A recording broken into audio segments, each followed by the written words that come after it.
Hey guys, it's Tax. Today's going to be part 2 of Road to 3 marks for the M4 Rev. This was a great game on Kharkov, and it shows the unfortunately low carry potential of this tank, and it also shows that even on great games you can still lose. So yep, here it is.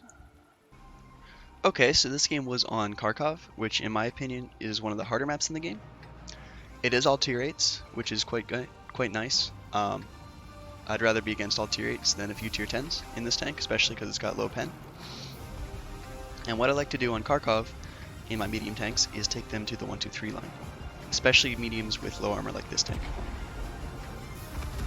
Now at the 1-2-3 line, in slower tanks like the Rev, I generally like to go to C3 hill, or if I'm in the south, to the H3 hill. If you're in a faster tank like this Batchat here, you can generally go up to E1 or F1 and get a few early spots and then fall back. But when you're in slower tanks like this, it's safer to come to this hill to begin with. And this hill allows a couple of things. Number one, it actually has some pretty good shots on people if they expose themselves. And number two, it allows you to kind of see how the game progresses, and it allows you to make good informed decisions without losing too much HP. And one other thing it does is if you do end up losing this side of the map and they start to push you, it's a very defensible location, which is great for, staying alive. Here you can see I look for a shot on that EBR, don't get it, and I do get spotted, and I start to fall back because I don't want to get clicked. And you can see that our team dispersion is pretty decent, right? We got a decent amount of people in the city and a decent amount of people on the 1-2-3. I miss a shot on the EBR. That's okay though, that happens, they're hard to hit. Especially with this kind of gun that likes to screw you over. You'll see that happen many more times this game. And at this point I noticed they have a lot of mediums here. So I'm kind of expecting to lose this side now. On this map, generally, once the enemy team has won E1 and F1, you can expect them to push across this field into your hill. Generally, they just YOLO straight across it, so you can get a lot of free shots in here. So unless you're the only one on this hill, I would not recommend leaving immediately after you've lost E1, F1. So I look for some more shots here. I noticed that the Lynx is actually leaving.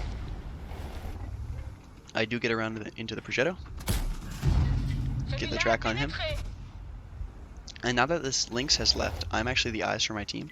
I have quite a good view range. I think I have 446 meters or something similar with this tank. So now I'm the eyes for the team in this section of the map. So you can see what I'm doing here is I'm pulling forward until the bush is clear. Now, most players understand how bushes work in regard to you firing. Most players who have played a decent amount of the game, they understand that if a bush is clear like this, if it's see-through, you cannot shoot through it without getting spotted often. But if you back up until it's solid or opaque, you can shoot through it and your camo value is not harmed. However, a lot of players I've noticed don't understand that it goes both ways. You can't spot the enemy through a solid bush either.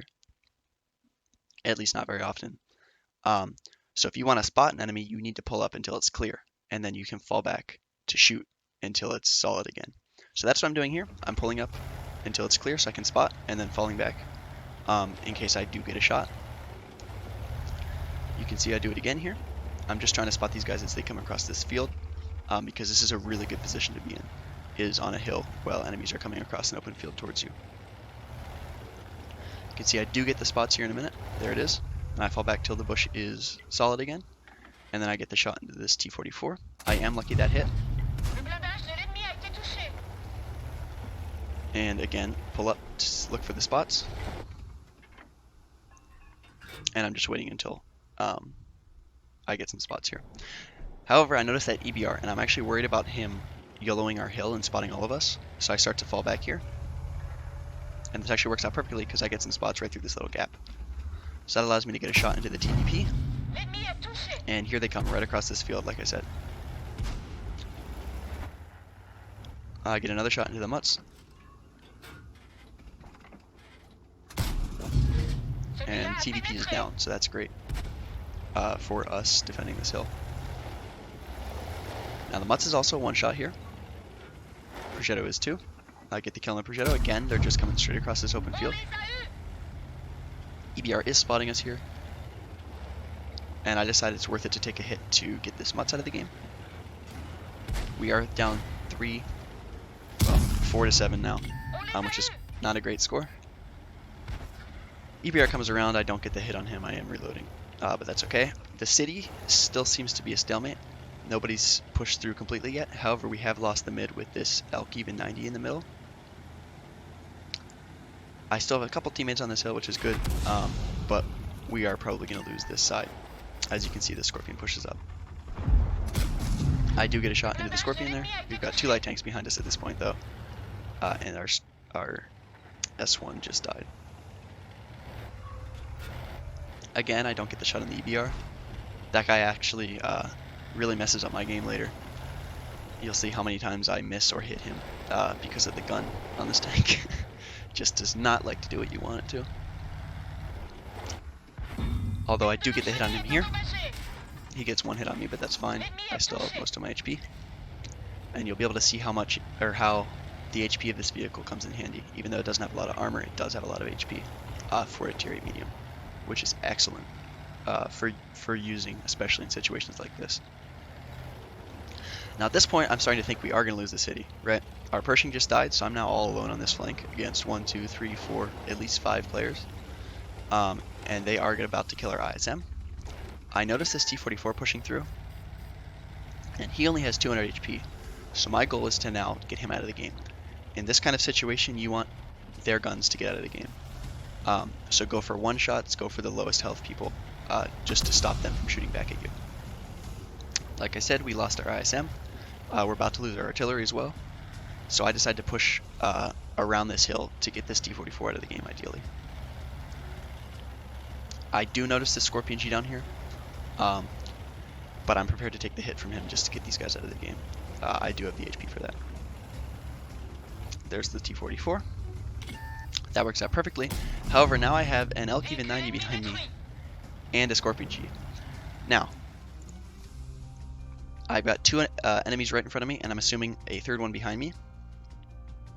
However, this Scorpion doesn't seem like the best player. I noticed that earlier when he kind of just sat there and let me shoot him, and here I can tell he doesn't have the gun depression to hit me. So he's not my immediate threat. The autoloader is my immediate threat. He's got, I'm assuming, a full clip, and he's coming right around to clip me out. So I decided to ignore the Scorpion for now and keep falling back and deal with this autoloader. He's a 2-shot for me. So I get 1 shot into him there. And he's now circling me. He misses his first shot, but he does pen the second 2 with doing 500 damage to me. But I do actually kill him. Now, like I said, this Scorpion seems to not be the greatest player. You can see he misses there. And here I intentionally let him ram me because I need him to be a 1-shot. And him ramming me actually pushes me out of the way of the shell of this Scorpion, causing it to bounce. So this guy actually saved my game there, which is pretty funny. But because I let him ram me, he's now a 1-shot for me, and I get the kill on him, and I can now get out of the way of this Scorpion. So doing that, I just dealt with 3 of their tanks, and now it's we have 2 left, and they have 4. So it's a much more winnable game at this point. I am a 1-shot though for the majority of their tanks, now all of their tanks. Again, my gun misses the EBR there. Not sure what happened. I guess I aimed a little too high there. But that is not the last time I will miss him. Now I am a 1-shot for the EBR if he high rolls, or if he hits both of his shots. So I'm really worried that he's just going to YOLO me over the hill. So you can see I load my next shell as HE, and the reason for that is I don't want to hit the EBR's wheels and do no damage. Because he has so little health, if I hit his wheel even with an HE shell, it should kill him. Here I want to look for shots on this Scorpion. He's a really big threat. He's got 700 HP left, so that's a 2-shot, which is a problem. But I am extremely worried about the EBR just coming up behind me. So I don't get shots on this Scorpion. You can see I pull through to make sure I can spot through the bush. I don't spot him, so here I decide to fall back to a more defensible position. On this hill, because I'm alone, I can get, I have a lot of directions to defend. I've got here, here, here, and if the EBR came all the way around, I could get hit in the back. So my main goal right now is to minimize the amount of directions I have to watch. And the perfect tool to do that is the red line. So I start to fall back to the red line. When you're in a situation like this, one of the main things you want to do is minimize the directions which they can shoot you from. There's another miss on the EBR. Again, these misses really lose the game. If I had not killed the EBR, or if I had killed the EBR, I probably could have won this. Like I was saying, I fall back to the red line so that people can't flank up behind me.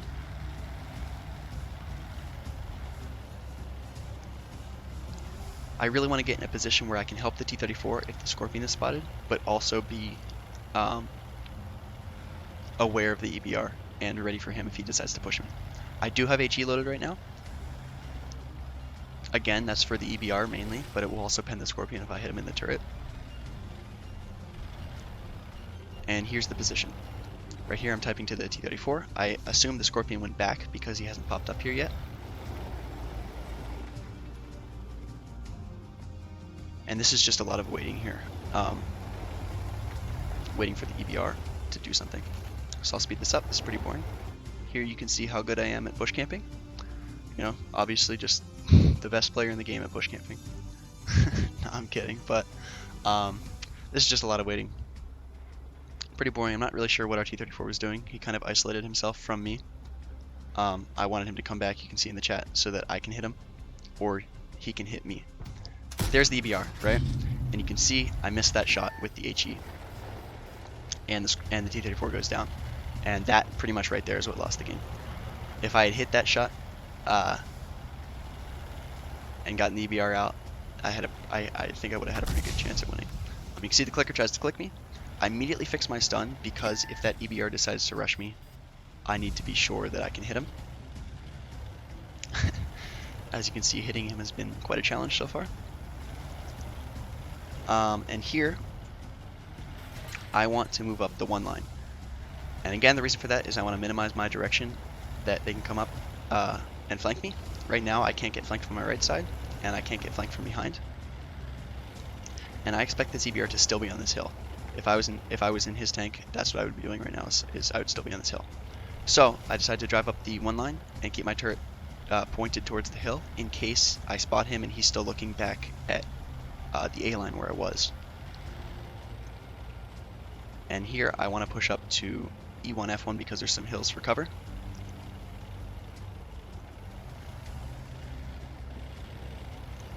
And it turns out the EBR is on that hill.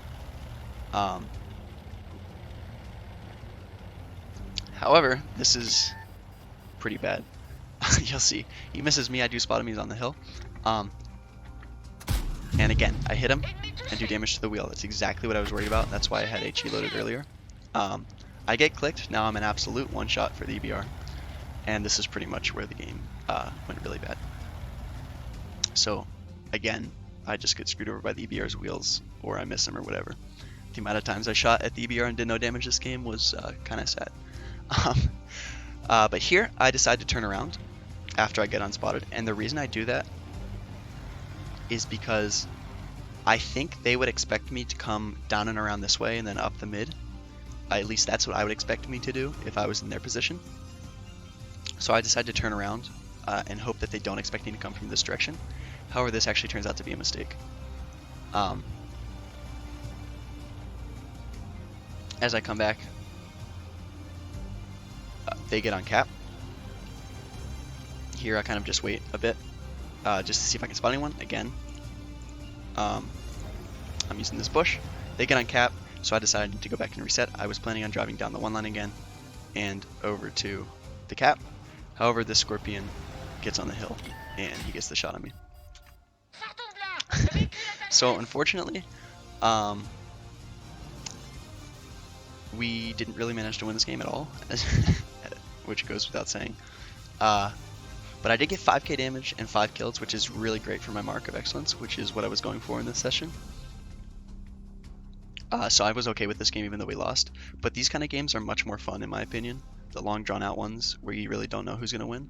They're much more fun than the games that you can tell who's going to win in the first 2 minutes.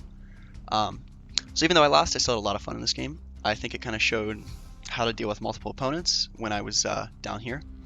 and also the trollishness of this gun, excuse me, and how it really just loves to screw you over, especially on that EBR. But I think this, like I said, I think this showed how to play this tank decently well, so I hope this was really helpful, and let's go check the end plates. Alright, here's the end plates. That was a high caliber and an ace tanker on a loss, which is pretty cool. I got 5k damage and 5 kills and 874 base. You can see I was the highest damage by almost 3,000, which is mildly depressing. This whole game was a little sad, but it was still a good one nonetheless. I still made 87,000 credits. This tank is just really, really good at making credits. I had very, very little assisting damage though, which it is what it is. But that's basically it for the end plates. If there's anything I didn't explain clearly, or if you have any questions, just stick them in the comments and I'll be happy to clarify or answer your questions. I hope this was useful. This tank is, a lot of people find this tank hard to play, so that's one of the reasons why I'm doing this series on this tank. And as always, if you want to help me make more content, please like and subscribe. I really appreciate it. But yeah, thanks so much for watching, and I'll see you in the next one.